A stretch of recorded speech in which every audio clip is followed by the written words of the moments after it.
steep. I don't know what the gain is or the mileage, but it is without doubt, in my opinion. And if anyone ever asks, I always say that this trail up the Backhorn Trail up Dix is the steepest trail in the 80K.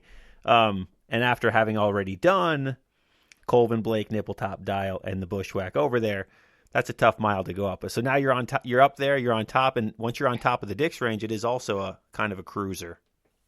Yeah, yeah, it is definitely. And like I said, we had just been there a little over a week before. Our bodies were super familiar with it. We knew just what to expect. My quad was still super, super tight and painful, but I think mentally at that point, I just was so excited to be up on the range that I was able to block it out. And we cruised over Huff and Puff and over to South Dix, drop pack, did the out and back to Macomb, which was neat because we got a great view of the sun starting to set. And it was just this absolutely gorgeous layered red orange. And it had this crazy haze over it. And we didn't know it at the time, but that haze was actually the result of the fires out west. Kind of distorting the sun, but we saw it and we were like, wow, the sun looks really wild right now. Yeah. Like, what is going on? And then we found out later why it looked like it did. So that was a little surreal. We headed back to South Dix, grabbed our full packs, and then headed up Grace, which for us, Grace is definitely one of those special peaks. And, we just really enjoyed popping up there, saying hi to Grace. Just kind of, we've made it this far. Definitely. Thank you.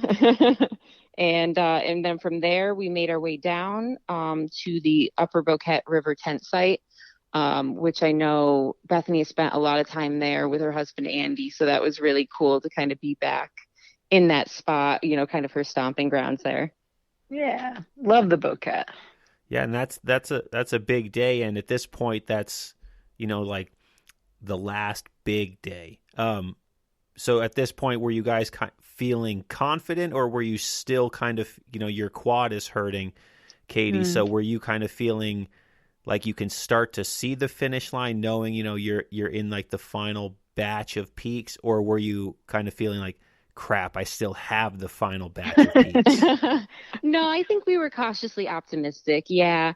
I feel like with my quad at that point, yes, it was very painful, but it was not going to get more painful than it was on Colvin and Blake. And I hiked through that. So I kind of felt like no matter how bad it gets, I know that I can tolerate the pain. I know that I can push through it. And as long as we can keep a reasonable pace, we're not going to run out of calories. And this I wasn't pushing through an injury per se. I wasn't doing damage to my body. It was more of a situation where I just had to tolerate the pain.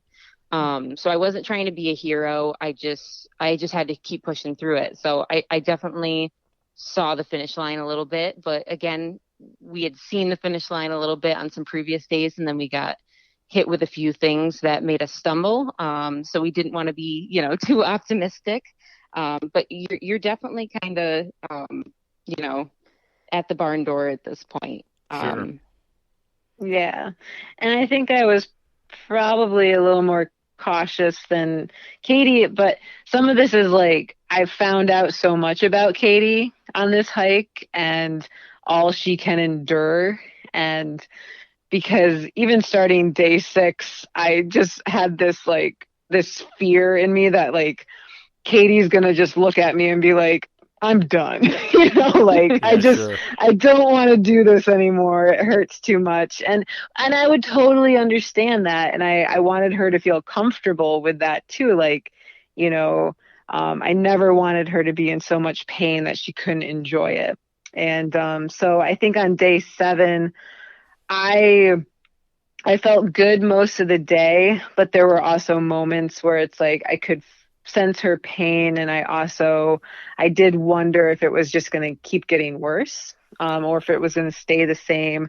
And then that's when you start playing the mental game of what's our pace, how many more miles do we have to do, and how much food do we have. So, all of those things are adding up.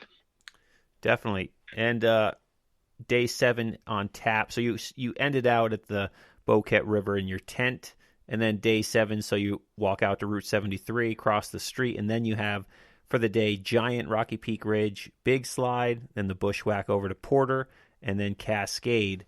So you still have quite a few mountains to climb this day. Yep. Yeah. And the day started really nice. It was a beautiful, beautiful morning, not too cold, but cool and refreshing. And we hit the road and we had a really strong pace, and Giant, Rocky Peak Ridge. It was warm. It was warm that day. It actually got pretty toasty coming off of Giant because that is just a really sunny side and all rock exposed. So and Katie had to, just take her time on the steeper stuff because of her legs. And so we regrouped at the pond, at the wash bowl, and got our lunches. And, I think we knew too, like the whole day, we have the bushwhack, and it's the bigger bushwhack. And we knew at that point that most likely we were going to be doing it at night, which I wasn't sure how I felt about it at the time. In hindsight, I love bushwhacking at night. I actually really enjoy it. It's very soothing. You get to stay in your little bubble. And when we were going up Big Slide, it was starting to cool off. I think we hit that trail around like 4:30, and we got on the summit. You get on the ridge line, and we just had the sunset again, that hazy sun, and you get to see the range. And that's when it started to hit me more of all we had done. You're in the 40s now. Like, you only have 5 left at that point. So you've done so many, and you can see the ones that you've climbed, and it's starting to hit you that way. And but again, like I just, was pretty cautious not to get to the finish line yet until we got the bushwhack done. And so we got up Big Slide, and then we come down for the bushwhack, and Katie led that like a champ. She did a great job. Yeah. And I just tucked in behind her, and, we just took breaks when we needed to, and we popped out on the old Porter Trail. And then when we got, back on regular trail, it just feels even more cruisy than normal. And it was warm, and there was this really strong wind around us. So it was just kind of this magical night, and we had been hearing owls all night. And we get on Porter around a little bit before 11, Cascade at 11:30. And Cascade just had this fierce wind. And as always on Cascade. Yeah. But it just felt like the middle of summer. It was warm and windy, and I was just kind of digging that vibe. And you get to see the lights again of Lake Placid, and it kind of reminded me of Colden, that night on Colden. And but when we're both going down Cascade, like, I'm feeling it in my legs. I think for the first time I was starting to feel it that night. And we got off trail near the road. We filled up on waters, and we got off trail further enough to we pulled out our sleeping bags and slept for 3 hours. And that was kind of our bivvy night on the side of the trail. Sure. And knowing we were just going to get up, we fell asleep around 1, and we were just going to get up at 4 the next morning and go. And that's what we did.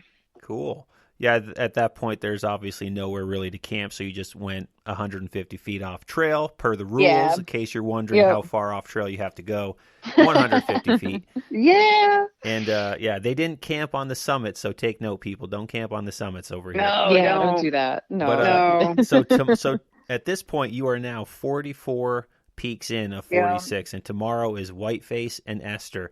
But first, you have a Yeah. nice long walk on the road to get you there. Yeah.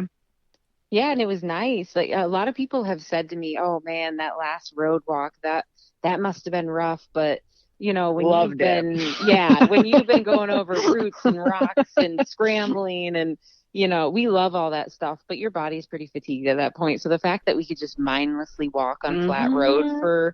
for several miles was very refreshing Yeah. the next Absolutely. morning. Yeah, so we just cruised. Yeah, we got the road walk done super fast. We were absolutely hauling on that section. Got to Connery Pond, cruised in towards Whiteface. I mean, we were just really moving. We were probably doing at least 3 miles an hour on that section. Um, and we were just really in a great groove and started, at least for me, I think that's when I really started processing like, we're doing this, we're Yeah. finishing this thing, you know, like Mhm. I'll crawl if I have to at this point, Mhm. you know, we're so close I can taste it, you know. So there was definitely some emotion as we were approaching Whiteface Mhm. from Whiteface Landing, which normally is a super, super fun approach for me. That last half mile, when we were coming down it, when I did my very first hike with Bethany, was the first time I was on it. We had an absolute blast. We were jumping around on rocks, you know, we were scrambling, everything else. And this time it wasn't quite as fun. My body was definitely very tired. My quad was very tight. I was having a hard time bending my leg again. And the last half mile of Whiteface was pretty slow going for me. Luckily, Bethany has the patience of a saint and stuck with me through that section. Because I slowed down. I was probably doing less than a mile an hour for that section. But we got up it, you know, it's pretty rocky up there. It's not very well maintained. Just kept making progress, moving forward, summited Whiteface. And then it's like, you know, we're up here. We're doing this, you know. Came down the other side, dropped our packs at the junction for Esther and cruised up Esther. We were, you know, so empowered by where we were in our journey. Yeah. And visiting Esther, and nothing could stop us at that point. You know, we just absolutely hauled up to the summit, and spent a minute with Esther, just kind of reveling in the fact that, you know, we had just done it. We had summited our last peak, and you know, it was kind of a historical moment, you know, the first women to do it, and it was us, and we were the ones that were lucky enough to be in this position, and you know, to kind of have our names up on the board for the first time. So that was a really beautiful moment. And we sent a text ahead, just letting our husbands know, and whoever else was at the trailhead waiting for us.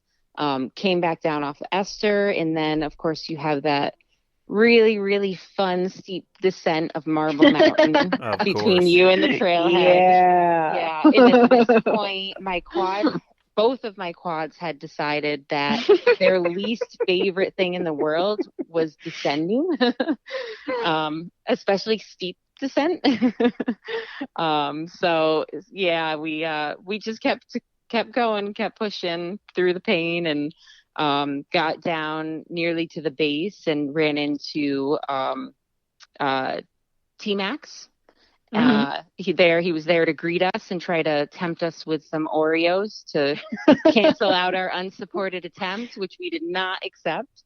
And then, you know, we had family and friends down at the trailhead, and we could hear them hooting and hollering, and it was just a really beautiful, like, euphoric moment. You know, it's just the biggest grins on our faces walking out, just knowing we had done it.